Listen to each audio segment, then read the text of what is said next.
정치구 구단 두 분과 이야기 나눠보도록 하겠습니다. 김영준 명지대 교수, 최창렬 용인대 교수 나와 계십니다. 어서 오십시오. 네, 어서 오십시오.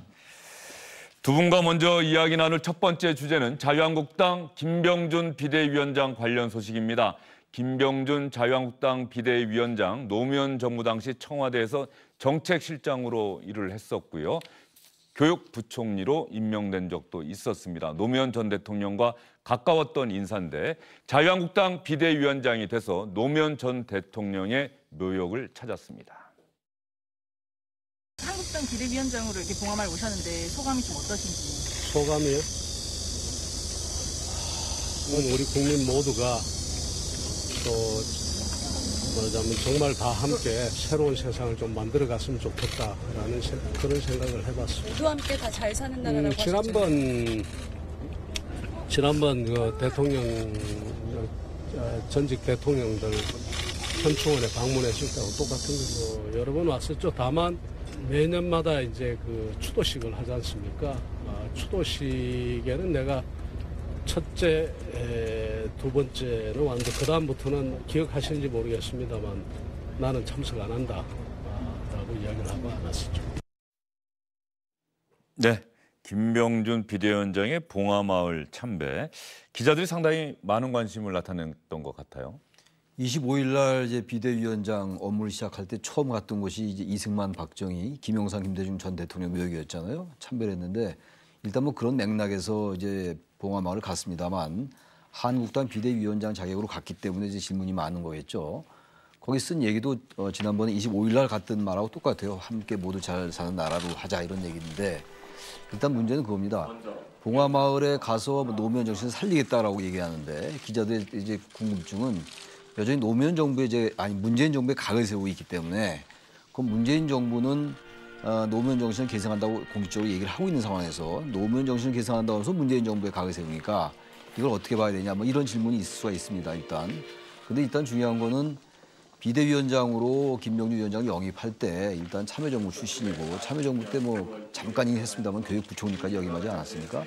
그런 점 때문에 오히려 영입을 했다고 보이기 때문에 저런 어떤 행보는 저는 의미가 있다고 봐요. 어떤 통합이라든지 그리고 뭔가 지금 김병준 위원장이 내세우고 있는 가치 재정립 한국당에 뭔가 어쨌든 수구적인 극우적인 이미지 이런 것들 탈피한다는 의미에서 대통합 그리고 같이 잘 사는 나라라는 측면에서 볼 때는 비대위원장으로서 괜찮은 행보라고 생각합니다.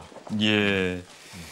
친노 인사가 자유한국당 내부에서 김문수 전 경기지사 같은 경우는 김병준 비대위원장의 봉하마을 참배 이런 것과 관련해서 상당히 불편한 기색을 나타내고 있거든요. 네. 혹시 친노 인사가 자유한국당을 점령하러 온 것 아니냐 이런 시각으로 바라보는 사람들도 있는 것 같은데. 뭐 전직 대통령을 참배하는 거는 뭐 바람직한 거죠. 근데 김병준 비대위원장의 또 과거 경력이 그렇습니다. 예. 그런데 제가 보는 거는 김병준 비대위원장은 노무현 정신에 입각한 보수 혁신의 길을 걷겠다는 거를 분명히 한 거예요. 근데 문제는 뭐냐면 그 노무현 정부 참여정부가요. 2003년서부터 2008년 2월 24일 5년 동안 대한민국을 국정 운영을 담당했었는데 2008년 2월 20일 날 당시 김병준 그때는 저거였었어요. 정책기획위원장의 자격으로 참여정부 5년 정책 보고서를 발간했습니다. 근데 그 제목이 뭐였었냐면 통합과 혁신이라는 그것을 내세웠었어요. 그러니까 참여정부는 혁신하고 통합한다라고 한다는 걸 내세웠었는데 정책 곳곳에 통합과 혁신이 숨어들었다는 것을 얘기를 하고 있지만 저는 김병준 비대위원장이 저렇게 그 노무현 전 대통령의 그를 참배하는 를 제외하고 나머지에서는 굉장히 이중적인 모습을 많이 보이고 있어요. 그러니까 이게 가치가 충돌한다는 것이죠. 그러니까 노무현 정부 때 가장 정책적인 측면에서 볼 때는 큰 정부 역할에 의한 어떤 면에서 보면 지금 김병준 비대위원장이 얘기하는 국가주의 정책을 많이 폈었던 거라고 우리가 평가를 하고 있었는데 본인은 국가주의를 지금 반대를 하면서 벼랑간 시장주의를 강조를 하다 보니까 기존에 있는 보수 재가치 정립을 한다면서 한쪽으로 또 시장주의를 강조하니까 이게 굉장히 혼돈을 가져올 수 있는 부분들은 여전히 남아있다라는 말씀을 먼저 드리고 싶습니다. 예, 그 부분은 잠시 뒤에 국가주의와 관련된 김병준 위원장의 이야기는 잠시 뒤에 저희가 좀 비교를 해보도록 하겠습니다.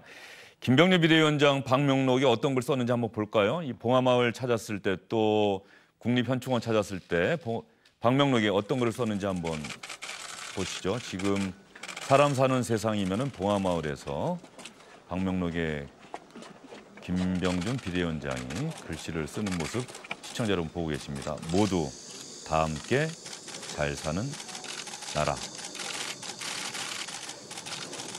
모두 다 함께 잘 사는 나라.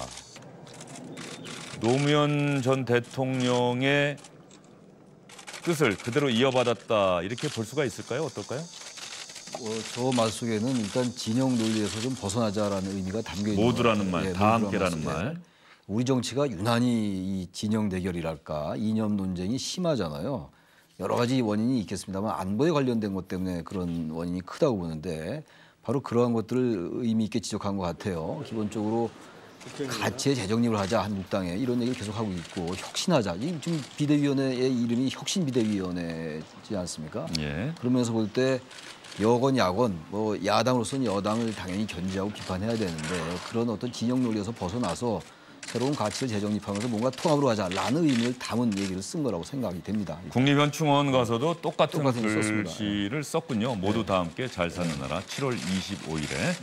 혁신자는 지금 빼고 있습니다. 김병준 위원장이 비상대책위원장이라고만 글을 쓰네요. 그죠? 지금 화면에도 혁신자는 뺐습니다. 비상대책위원회 위원장이라고만 얘기를 하고 있고요.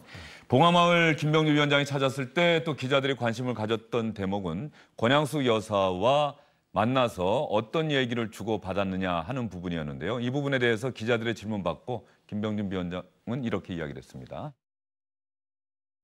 뭐 정치적인 이야기나 뭐 그런 건 없고 뭐 중국 갔다 오신 이야기 듣고 뭐 한국당 외교 따로 하신 얘기는 열심히 잘 하라고 전혀 없었습니다. 전혀 없었고 우리 여사님하고 뭐 여사님이 정치를 그렇게 다 따라잡고 계신 것도 아니니까 그냥 뭐 아이 키운 이야기, 손자 손 이야기. 140만 달러 관련해서 검찰에 형사 고소 고발했던 거를 철회하신다던가. 그건 제가 함부로 대답할 문제는 아니죠. 하신 분들이 있으니까. 그래서 그 이야기는 지금 제가 드릴 이야기가 못 됩니다. 네, 이 이야기에 덧붙여서 김병준 위원장 이야기 하나 더 여러분께 들려드리고 이야기를 이어가도록 하겠습니다. 조금 전에 말씀드린 것처럼 봉화마을 굳이 가야 하느냐 자유한국당 비상대책위원장이 이런 당내 비판의 목소리에 대한 김병준 위원장의 생각입니다. 당내에서는 오늘 선배에 대해서 비판의 목소리도 나온다. 어떻게 보세요? 뭐 충분히 나올 수 있다고 생각합니다. 그러나 결국은 우리 사회가 뭐 어쨌든 통합을 향해서 가야 되고 또 그다음에 힘을 모아서 또 우리 또 국가를 새롭게 해 나가야 될 그런 상황이니까 그런 점에서 이해를 해주셨으면 합니다. 권양숙 여사와 자유한국당 사이의 형사 고발 서로 오간 부분이 있는데 김병준 위원장 그건 내가 얘기할 게 못 된다 이런 반응 보이고 있네요. 네네. 그것은 뭐 적절하지 않죠. 그 법적인 문제를 너무 자꾸만 정치적인 영역으로 끌고 들어간다는 것은 현 상황 속에서는 좀 부적절하다고 보는데요. 저는 지금 김병준 비대위원장이 쓴 글을 보면요. 예. 모두 다 함께 잘 사는 나라. 이거를 지금 진영의 논리에서 벗어나자고 최 교수님 말씀을 하셨지만 저는 어떻게 해석을 했냐면 그동안 보수는 가진 자와 기득권만이 잘 사는 나라에 썼었다. 이것을 개혁을 해서 정말 특권과 차별 없는 나라 그리고 불평등과 양극화를 해소하겠다라고 하는 자기 나름대로 보수 혁신의 마음을 담았다고 봐요. 근데 그것을 실현시킬 수 있느냐 없느냐 그 능력의 문제와 그 차후의 행보에 대해서는 아주 별개적인 문제지만 여하튼 간에 보수 혁신을 하겠다고 비대위원장을 맡은 만큼 그것이 추구하는 결국 가치라는 것은 모두가 다 함께 잘 사는 나라는 거꾸로 얘기하면 그동안 보수가 못했던 것을 어쨌든 간에 혁신을 통해서 담아내겠다라고 하는 의지 표현이라고 볼 수는 있는 것인데 이것이 이제 문제는 뭐냐면 얼마만큼 자신이 몸담고 있는 자유한국당에서 공감들을 이끌어내고 더 나가서 국민들이 생각할 때 이것이 일시의 뭐 정치적인 하나 이벤트가 아니라 진정성이 얼마큼 묻어나느냐 이제 이런 것을 가지고 평가를 해봐야 되는데 뭐 비대위원회 그 인선 문제라든지요 아니면 지금 기무사 개헌 문건에 관련된 논평이라든지 또 이런 것들을 가지고 평가를 할 때 보면은 과연 보수 혁신을 좀 하려고 하는 의지가 이렇게 강한 것인가에 대해서 조금 의문은 좀 남아있다고 저는 개인적으로 판단을 합니다. 예, 김영률 교수님은 김병준 비대위원장에 대해서 현재까지는 비판적인 생각이 많으신 것 같습니다. 왜냐하면 실질적으로 혁신을 하려고 할 때 저는 어떤 관점에서 봤냐면 과연 어떤 사람들이 인선 지금 가장 큰 문제가요. 자유한국당의 비대위원회 위원회에서 김병준 위원장 말고 다른 목소리가 나오나요? 이것에 굉장히 문제가 있다. 한 개인이 모든 것을 끌고 가려고 하는 것이 그게 바로 혁신의 대상이 돼야 되는데 모든 것을 위원장이 앞서고 뒤서고 다 얘기하고 정립을 해 간다면 그거는 제가 볼 때는 다시 얘기하는 당내 통합을 못하는데 무슨 국민 통합을 할 수 있겠는가. 그런 면에서 봤을 때 그렇고 이번에 기무사 개헌 문건과 관련돼서 질 낮은 이건 위기 대응 매뉴얼이라는 얘기 속에 제가 깜짝 놀랐어요. 어떻게 혁신을 하겠다는 사람이 그 문건에 대한 평가를 저 정도밖에 못할까. 이거는 당내 물론 여론을 비판 의식을 생각해서 하는 거지만 정말 혁신을 하겠다는 분 같았으면은 저거보다는 저런 논평보다는 훨씬 더 국민의 목소리에 다가설 수 있는 그런 모습들을 좀 보여주지 않을까라는 부분하고 국가주의 정책 문제도 실은 굉장히 많은 논쟁점이 있는데 그건 나중에 하겠습니다. 네. 예, 알겠습니다. 그러면 김 교수님 말씀에 최 교수님 동의하십니까? 좀 생각이 다르십니까? 일정 부분 전 뭐 상당히 공감을 합니다. 예. 우선 개헌 문건에 대한 김병준 위원장의 생각은 저도 놀랐어요. 지금 뭔가 혁신을 하자고 얘기하고 있고 가치를 재정립하자고 하면서 여러 가지 행보를 하고 있지 않습니까? 그래서 지난번 홍준표 전 대표 때의 한국당에 비해서는 저거 색깔로 이런 부분 많이 탈피한 것 같아요. 불과 이제 25일 날 취임했으니까 이제 일주일밖에 안 됐는데 그러면서 볼 때 저는 나름 긍정적 면이 있다고 생각해요. 가치의 통합 그리고 혁신, 기치, 가치 이런 얘기 유난히 많이 하고 있거든요. 대안적인 가치 이런 점에서는 뭔가 수구적 이미지를 탈피한다는 의미에서 비대위원장으로서 출발이 나쁘지 않다라고 생각합니다. 예. 단지 김병준 위원장 본인 스스로가 이념적으로 그리고 출신 자체가 참여정부 출신이거든요. 그런데 이제 한국당에 갔다는 자체가 그 본인이 이 어떤 특정한 현안이나 현상이 있어가지고 입장을 정체성 있게 나아가기는 대단히 쉽지 않을 것 같아요. 그런 반영이 바로 개헌 문건에 대한 본인의 판단이었던 것 같습니다. 저는 저 생각은 제가 이게 함부로 얘기하는 게 어떨지 모르겠는데 제가 추론컨대 김병준 위원장이 그야말로 한국당에 지금 몸을 담지 않았으면 개헌 문건에 대해서 그렇게 평가했을까라는 생각이 좀 들어요. 그러면서 볼 때 전 김 교수님의 평가 일정 부분 동의하면서도 최근에 불과 얼마 안 됐지만 김병준 위원장의 행보는 나름 한국당으로서는 의미가 있지 않나라고 생각을 하고 싶습니다. 예, 그리고 김영준 교수님께서 몇 번 언급을 하셨습니다만 제가 이 시간에 말씀을 드리려고 잠깐 제가 좀 말씀을 좀 참아달라고 부탁을 드렸었는데요. 국가주의 김병준 비대위원장이 자유한국당 비대위원장이 된 다음에 문재인 정부를 향해서 비판하는 목소리 가운데 가장 많이 나오는 게 이 국가주의라고 하는 개념입니다. 과연 국가주의, 김병준 비대위원장은 탈국가주의를 이야기하고 있는데 김병준 위원장이 어떤 뜻에서 이런 이야기를 하고 있는지부터 먼저 들어보고 나서 이야기를 이어가겠습니다. 탈국가주의 가치경제 말씀을 자주 하시는데 그 국가주의라는 게 뭐 하루 이틀의 문제는 아니죠. 이제야말로 정말 새로운 시대를 열 때가 됐다. 이제 우리 국민들의 여러 가지 잠재적 역량이나 또 그다음에 성장한 시장의 그 규모나 힘을 봤을 때 또 우리 국민의 어떤 공동체적인 그런 정신들로 봤을 때 이제야말로 그냥 탈국가주의 시대를 열 때가 됐다. 노 전 대통령도 국가주의적인 한계는 좀 있었다고 생각하시나요?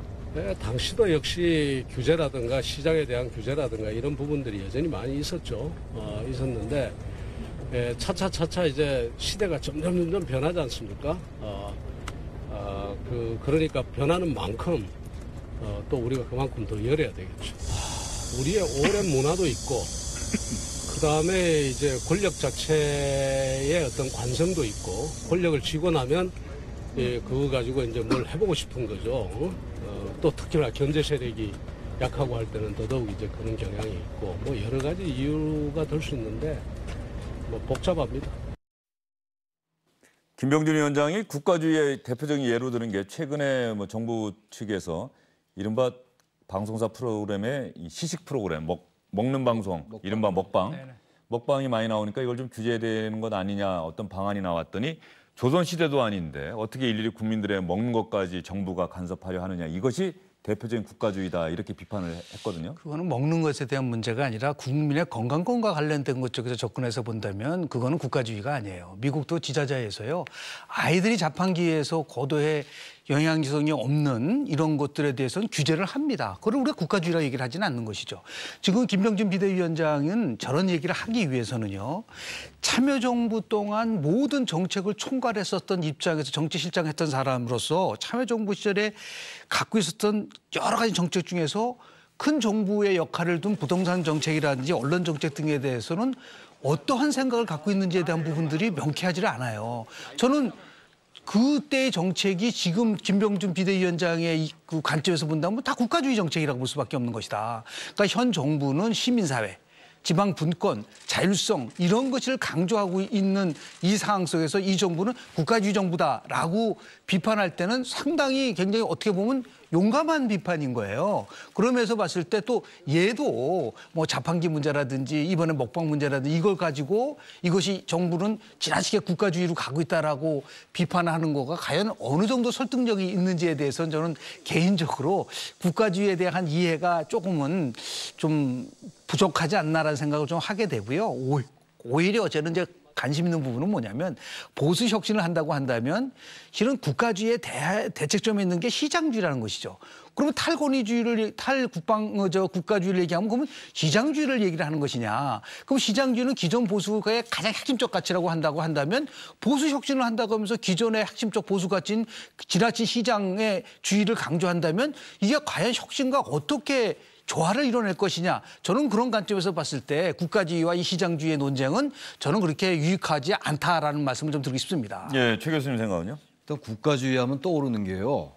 일단 저는 공동체주의가 떠올라요. 좀 긍정적으로 본다면 우리가 공동체주의와 자유주의의 논쟁을 많이 봤습니다. 그 이제 유명한 그 마이클 샌들 교수의 정의란 무엇인가. 그 마이클 샌들 교수가 공동체주의자예요. 예. 근데 지금 국가주의를 얘기하고 싶은 건 아마 이 행정학자로서 김병준 교수가 국가주의 개념을 모르지 않을 겁니다. 아마. 근데 지금 저 하나의 프레임을 설정하는 게 아닌가라는 생각이 들어요. 그러니까 국가주의 하면 지금 탈국가주의 얘기가 나오고 있는데 뭔가 지금 문재인 정부가 국가주의라는 것을 가지고 지나치게 많은 규제를 한다. 그리고 국가가 지나치게 시민사회나 개인의 많은 통제를 한다라는 얘기를 하고 싶어 하는 것 같습니다. 지금 사실에 부합하지 않는 것 같은데 제가 봐도 그런 프레임을 설정하면서 한국당과 집권당과의 이 관계 프레임 자체를 과거에 수구적인 안보관을 가진 그런 어떤 수구적인 정당 근데 뭔가 개혁한 정당의 이미지에서 이 프레임을 국가 대 시장의 개념으로 가면서 뭔가 한국당의 가치를 재정립하려는 그런 의도가 깔려 있는 것 같아요. 그냥 국가주의에 대해서 지금 뭐 상당 논쟁이 있는 거고 짧은 시간에 얘기할 수도 없는 건데 국가 대 시민사회, 국가 대 시장, 국가 대 개인 이런 게 있잖아요. 특히 개인의 인권과 개인의 자유보다는 국가의 이익을 우선한다는 게 국가주의의 가장 기본 개념인데 과연 이 정부가 국가의 이익을 우선시하느냐 개인의 이익 말고는 그렇게 보기 어려운 거 아니겠어요? 저는 그런 점에서 김병준 위원장은 상당히 의도를 가지고 접근하는 것이 아닌가 생각이 듭니다. 예, 이 부분에 대해서 정부나 민주당 쪽에서 어떤 또 반박하는 발언이 나온다고 한다면은 김병준 교수와 국가주의, 탈국가주의를 놓고 정치권에서 어떤 논쟁이 격화되고 그러면서 어떤 국민들로서는 또 하나의 판단 증거가 마련될 수도 있는 뭐 그런 긍정적인 부분도 있어 보이고 말이죠. 좀 김 교수님께서 말씀하신 그런 비판적인 부분들에 대해서 또 동의하실 수 있는 그런 목소리도 얼마든지 나올 수 있다고 보여집니다. 김병준 비대위원장의 행보 앞으로 관심을 갖고 지켜봐야 될 것 같습니다. 주영진의 뉴스 브리핑 속도를 좀 내보겠습니다. 박원순 서울시장 최근에 언론에 참 많이 나오고 있습니다. 서울시장 공관이 원래 있었는데 공관을 마다하고 서울 강북구의 한 옥탑방에 거처를 마련했죠. 지금 박원순 시장 부부가 서울 강북구의 한 집으로 들어가는 장면 나오고 있습니다. 아마 민주당 박용진 의원 지역구 같더라고요. 박용진 의원도 박원순 시장이 지역구민이 됐다면서 같이 사진도 찍고 그런 모습을 페이스북에 올렸던데 옥탑방에 들어갑니다. 최 교수님 어떻게 보셨어요? 일부 언론에서 좀 비판적으로 접근하기도 하고 또 어떤 언론에서는 자신의 공약을 지키려는 모습이다 긍정적으로 평가하기도 하고 말이죠. 일단 뭐 공약상이긴 하니까 공약을 이해한다는 측면은 뭐 긍정적이죠. 근데 정치인들이 민생 행보를 많이 하지 않습니까? 뭐 한두 개가 아니잖아요. 근데 어떠한 민생 행보는 어차피 뭐 정치인들이 보여주기라는 의도가 있죠. 그걸 뭐 우리가 비판할 필요는 없는데 어떤 것들은 지나치게 보여주기로 비칠 때가 있고 보여주기임에도 불구하고 상당히 민생 행보에 진정성이 다가갈 수 있다라고 판단할 수도 있는 건데 전 저 맨 처음 보면서 저렇게까지 할 필요 있을까라는 생각이 솔직히 들었어요. 왜냐하면 저기 옥탑방이 다 에어컨이 없는 것도 아니거든요. 근데 아무튼 박원순 시장이 하고자 하는 건 뭔가 시민과 소통하고 시민이 이 더운데 어려운 삶을 한번 체험해 봄으로써 뭔가 정책의 발상을 얻어보자는 생각인 것 같아요. 그런 점에서 볼 때 이걸 뭐 지나치게 비판적으로 볼 필요는 없을 것 같은데 중요한 건 이런 행보에는 항상 부정평가와 긍정평가가 따릅니다. 그래서 나중에 여기서 이제 한 달 생활을 하고 난 다음에 과연 이른바 이제 옥탑방 생활을 하거나 서민들이 어려운 동네에 대해서 어떤 구체적인 민생 정책을 내놓을 것인가 그거에 따라서 판단을 해야 되지 않을까라는 생각이 듭니다. 예. 서울시장 선거 과정에서 박원순 시장이 강북구에 들어가서 한 달을 살겠다고 약속했던 그 공약 여러분께 기억을 환기시켜드리는 차원에서 다시 한번 들려드리겠습니다.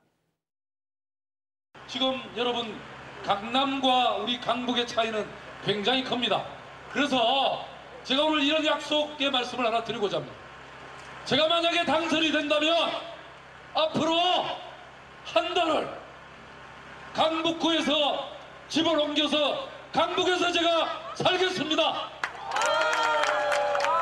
그래서 직접 제가 걸어다니면서 출퇴근하면서 주민들의 목소리를 듣고 그래서 그 문제를 몽땅 해결하겠습니다, 여러분.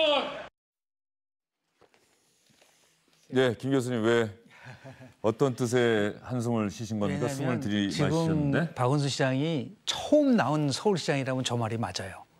지금 2011년서부터 2018년까지 7년 동안 대한민국의 서울시장이었다고 한다면 그동안 그러면 강남북의 균형 발전을 위해서 뭘 했는지 그리고 더 나아가서 꼭 옥탑방에 살아야지만이 지금 그 강남북의 불균형을 해소할 수 있고 문제를 해결할 수 있다라고 저는 거기에 대해서는 참 동의하기 어렵다. 그리고 정말 오랜 시간 동안에 저 문제는 서울 시민들이 갈구했었던 거였다면 훨씬 더 종합적이고 체계적이고 저렇게 즉흥적이 아니고 이벤트성이 아니라 정말 구체적인 민생 정책을 그동안 뭐를 어떻게 했는지에 대한 반성을 하는 게 우선이고 그것에 부족한 부분을 얘기를 해야지 저렇게 옥탑방 한 달 동안 하면서 이 모든 민생 문제가 해결되고 강남북 불균형 문제가 해결된다고 하면 뭐 매번 달마다 옥탑방에 사시는 게 낫죠. 그런 면에서 봤을 때 조금 너무 좀 보여주기식이라는 부분 속에서 있고 또 하나 뭐냐면 서민들의 생활을 체험하겠다고 한다는 것은 좋은 겁니다. 그런데 또 시장은 뭐라고 했냐면 나는 이거 일을 하러 위해서 가기 위해서 옥탑방에 갔다라고 얘기하는 거는 또 이게 좀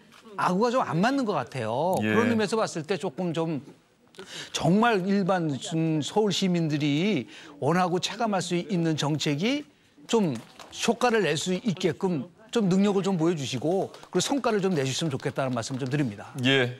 뭐 박원순 시장 이야기는 여러 번 나왔던 이야기인데 저희 주영길의 뉴스브리핑에서는 처음으로 다뤘습니다. 보여주기식 행보다라고 하는 비판도 있는 것 같고 어쨌든 간에 또 공약을 지키려고 하는 측면에서 긍정적이다라고 하신 말씀까지 해주셨는데 이제 중요한 것은 처음에야 언론이 또 기자들이 따라붙어서 출퇴근하는 모습 취재하고 그러다 보면은 아무래도 좀 너무 보여주기식 아니냐 하는 부분이 지적이 나올 수도 있는데 남은 이제 한 달 중에서도 한 20여일 남지 않았겠습니까? 그렇죠. 그 20여일 동안에 박원순 시장이 과연 어떤 모습 보여주느냐 이 부분이 또 이웃 주민들이 과연 어떤 반응 보이느냐가 박원순 시장이 한 달 강북 살기의 성패를 결정하지 않을까 싶습니다. 좀 더 지켜본 다음에 다시 한번 말씀을 나누기로 하고요. 시간이 얼마 남지 않았습니다만 오늘 이 부분은 좀 짚고 넘어가야 될 것 같습니다. 자유한국당 김성태 원내대표가 오늘 회의 석상에서 군개혁과 관련해서 또 어제 정부가 발표한 세법 개정안에 대해서 비판하는 목소리를 내놓았는데 이 군개혁과 관련해서 군인권센터의 임태훈 소장의 성정체성까지 거론하면서 비판을 해서 정치권에서 논란이 일고 있습니다. 어떤 이야기인지 시청자 여러분 들어보시죠. 이 임태훈 군인권센터 소장이라시는 이분은 성정체성에 대해서 혼란을 겪고 있는 자가 군개혁을 주도한다는 것은 어불성설입니다. 우리 60만 군인이 이런 성정체성에 혼란을 겪고 있는 자가 군을 대표해서 군개혁을 이야기하는 시민단체의 수장으로서의 목소리를 과연 어떻게 받아들이겠습니까? 제대로 된 군생활을 통해서 군의 현주소와 문제점을 자신이 체험하고 또 겪은 부분을 앞으로 군체제 개혁을 위해서 이야기하는 거하고는 다르다는 이야기죠. 대표님 욕 많이 드실 것 같아요. 예? 욕 많이 드실 것 같은데. 그럼 여러분들이 그렇게 뭐 문제를 제기하는 사실 공개 회의 석상에서 언급하는 게 부적절해 보이거든요.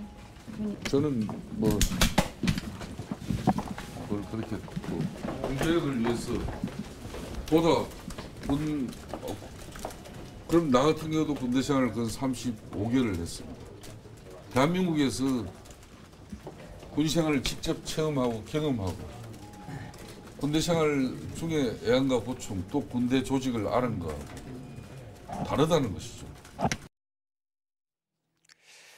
아마도 국방의 의무를 다하지 못했다라고 하는 이야기, 이왕 군개혁 이야기하려면은 국방의 의무를 다한 사람이 해야 되는 것 아니냐는 취지로 얘기하고 싶었던 것 같은데, 그럼에도 불구하고 그 군기무사 개혁, 군개혁이라고 하는 본질과 상관없이 군인권센터 임태훈 소장의 성정체성을 거론했다. 기자들도 그것 때문에 상당히 비난 많이 받을 것 같더라고 질문까지 했어요. 저는 아주 부적절한 발언으로 느껴집니다. 지금 임태훈 소장이 어제 얘기한 거는 기무사가 노무현 대통령과 윤광 국방장관의 통화조차도 감청했다. 그만큼 기무사가 정치에 개입했다. 군의 정치적 중립을 훼손했다. 이런 얘기를 했던 거란 말이죠. 이것과 성정체성과 무슨 그 관계가 있는지 모르겠어요. 그리고 아까 우리 김성태 원내대표께서 35개월 군대, 저는 군대 생활 저도 34개월 했어요. 예. 근데 그 군대 생활 많이 하고 적게 하고는 중요한 것이 아니고 그건 자잘한 얘기를 하더라도 이 지금 본질은 계엄사가 아니라 기무사가 과거에 그런 일을 했다라는 것에 대한 진실 공방이 가야 되는 것이고 이거 수사하고 조사하고 엄밀하게 규명해야 된다는 말이 나와야 되는 게 원론 아니겠어요? 그게 가장 본질인데 그 말은 완전히 배제하고 빼놓고 그 개인적이 사실이냐 아닌지도 모르겠습니다만 엉뚱한 얘기를 꺼내는 건 이건 정말 본질과 맞지 않는다. 최근에 김성태 원내대표의 최근에 그 비대위를 구성한 과정 속에서 상당히 고군분투한 걸로 알고 있는데 갑자기 또 왜 이런 얘기를 하는지 모르겠어요. 저는 그래서 한국당이 모든 분이 그런 건 아닙니다만 기저의 그런 사고가 어쨌든 과거에서 많이 벗어나 있지 못하다. 그럼 비판을 안 할 수가 없어요. 어떻게 지금 이 군개혁이라는 것과 또 기무사 이것과 같이 연결시켜버리는지. 기무사 개혁이 현재 본질이거든요. 물론 국방개혁이라는 중요한 화제가 있다 하더라도요. 그리고 지금 임태훈 소장이 개인적으로 얘기하고 그러웠던 것은 폭로란 폭로인데 이걸 개인의 성정체성에 연결시킨다? 이건 도저히 좀 받아들이기 어렵습니다. 저 개인적으로. 예. 김 교수님 생각은 어떠세요? 같습니다. 본질이 무엇이냐라는 것이죠. 성전체성을 느끼는 분들은 어떻게 보면 사회적 약자일 수도 있고요. 사회적 약자를 위해서 노력하고 개혁하고 혁신한다는 거는 저는 진보와 보수 모두가 해야 할 가치라고 보고 있는 면인데 지금 가장 큰 문제는 어떻게 하면은 군대를 개혁해서 정말 군에 있어서의 인권이 보장되고 그리고 과거에 이런 경우도 있었어요. 노무현 대통령이 군대 갔다 오면 3년 썩는다는 말을 했을 때 굉장히 많은 비판을 받은 적이 있었습니다. 근데 그거는 이제 과거 시대고 이제는 군대에 가서 정말 그 모두가 병역 의무를 다하는 이런 것 속에서 올 수 있는 일탈과 왜곡과 이것을 어떻게 바꿔나가냐는 것이 핵심적 사항이지 다만 이게 근무 기간을 얼마를 할 것이냐, 장성수를 얼마나 줄일 것이냐 이런 것들도 어떤 면에서 보면 본질과 조금 벗어난 부분들이 있는데 가장 핵심은 군을 개혁해서 정말 강하고 책임지고 자주한 국방을 만들어가느냐에 우리가 모든 논쟁이 초점이 맞춰져야지 이렇게 지역적인 문제를 가지고 또 전혀 본질과 다른 문제를 가지고 접근하게 되면은 이게 상당히 나름대로 불필요한 논쟁이 쌓일 가능성이 굉장히 높다라는 말씀을 좀 드립니다. 예. 김성태 원내대표가 기자들하고 오찬하는 자리에서도 어제 텔레비전 뉴스를 봤는데 임태훈 소장이 화장을 많이 했더라. 또 이런 얘기를 계속해요. 군개혁 이야기하려면 군대 갔다 온 사람이 해야 되는 것 아니냐라는 이야기를 했는데 그 얘기를 했으면 될 거를 그렇습니다. 굳이 왜 성정체성 문제까지 했는지 이 부분에 대해서는 지금 임태훈 소장이 지금 이 시각 국회에서 김성태 원내대표의 주장에 반박하는 그런 기자회견을 하고 있다고 합니다. 주영진의 뉴스 브리핑이 끝나기 전에 임태훈 소장의 이야기가 들어온다면 여러분께 들려드리겠습니다. 정의당에서는 김성태 원내대표의 이 발언에 대해서 치졸한 비난이다. 이렇게 김성태 원내대표를 비난하고 있습니다. 두 분과는 여기서 인사드릴게요. 오늘 수고 많으셨습니다.